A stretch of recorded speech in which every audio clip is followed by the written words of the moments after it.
আসসালামু আলাইকুম সুপ্রিয় দর্শক, দেশ এবং দেশের বাইরে যে যেখান থেকে এই মুহূর্তে ভিডিও দেখছেন সবাইকে স্বাগত জানাচ্ছি। আমি মোহাম্মদ আনাস হোসেন। দর্শক, আপনারা দেখলে মনে হবে আপনাদের যে এই কলার গাছগুলো হয়তো বা কান কাটা হয়েছে, যার কারণে এইভাবে হালানো হয়েছে। আসলে তা না।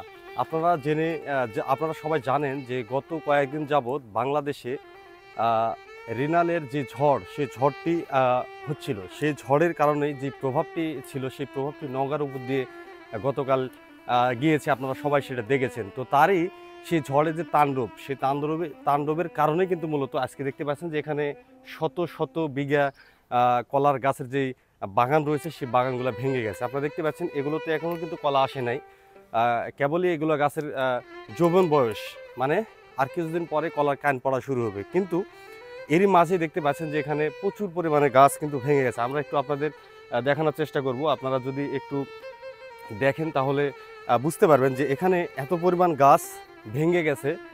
তো এই গাছগুলা মানে জাস্ট এই যে রিনালের যেই তাণ্ডব, সেই তাণ্ডবের কারণে কিন্তু এই গাছগুলি ভেঙে গেছে। মূলত আজকে আমি অবস্থান করছি নওগাঁ জেলার মান্দা উপজেলার সোনাপুর গ্রামে। সেই সোনাপুর গ্রামে মূলত এই যে এরকম অসংখ্য কলার বাগান রয়েছে। আমরা প্রত্যেকটা বাগান ঘুরে দেখেছি, প্রত্যেকটা বাগানেরই কিন্তু গাছ গছালি ভেঙে দেখতে পাচ্ছেন এমন একটা পর্যায়ে ভেঙে গেছে। আপনারা দেখলে মনে করবেন যে হয়তো কলার কান কাটার জন্য মনে হয় এরকম করে হালানো হয়েছে, যেভাবে আমরা কলার কান কেটে থাকি। কিন্তু বাস্তবে এটা একদমই ভুল। কারণ এখানে আপনারা দেখতে পাচ্ছেন যে ঝড়ের কারণে প্রত্যেকটা গাছ কিন্তু ভেঙে ভেঙে কিন্তু একদম পড়ে গেছে। এই যে ঝড়ের তাণ্ডব, আমরা বিভিন্ন গাছে দেখেছি যে এখানে কলার কান যেটা, সেটা কিন্তু যেই ফুলটা কিন্তু আমরা দেখতে পাচ্ছিলাম। আপনাদের একটু আমরা দেখানোর চেষ্টা করব যে কলার যে ফুলটা, সেটা আপনাদের একটু দেখাবো আমরা। যে এগুলো তো কেবল কলার আসতেছে, আপনাদের একটু দেখানোর চেষ্টা করি। এই যে আমাদের ক্যামেরাম্যান একটু দেখান তো, এই যে দেখেন কলার কান কিন্তু পড়েছে, ঠিক আছে। এগুলোর থেকে কিন্তু বড় বড় কান আকারে কিন্তু কলা আসে, ঠিক আছে। সেখানে কিন্তু দেখেন এই যে কলার কানটা ভেঙে পড়ে গেছে।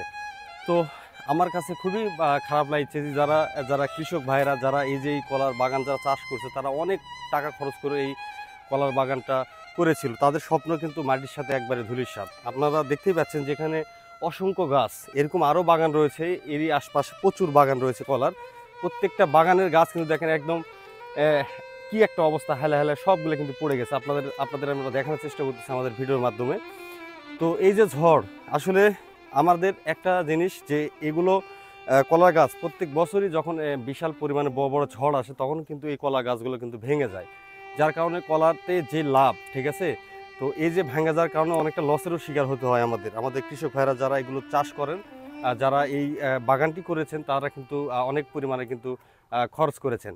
তো আজকে আমি এই যে এত বড় একটা বিশাল বাগান দেখতে পাচ্ছেন যে কলা গাছগুলো সব ভেঙে ভেঙে একদম কাঠ হয়ে পড়ে গেছে। বাতাসটা কিন্তু মূলত এইভাবেই হয়েছে, যেভাবে কলার বাগানের ভেঙে গেছে কলার গাছগুলি, মূলত সেইভাবে কিন্তু এই বাগানটা দেখতে পাচ্ছেন যে ভেঙে গেছে।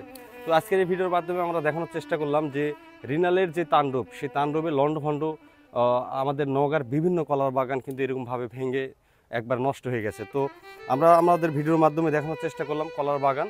তো পরবর্তী ভিডিও দেখার আমন্ত্রণ জানিয়ে আজকের ভিডিও এখানে শেষ করছি। ততক্ষণ সবাই ভালো থাকবেন, সুস্থ থাকবেন। আল্লাহ হাফিজ, আসসালামু আলাইকুম।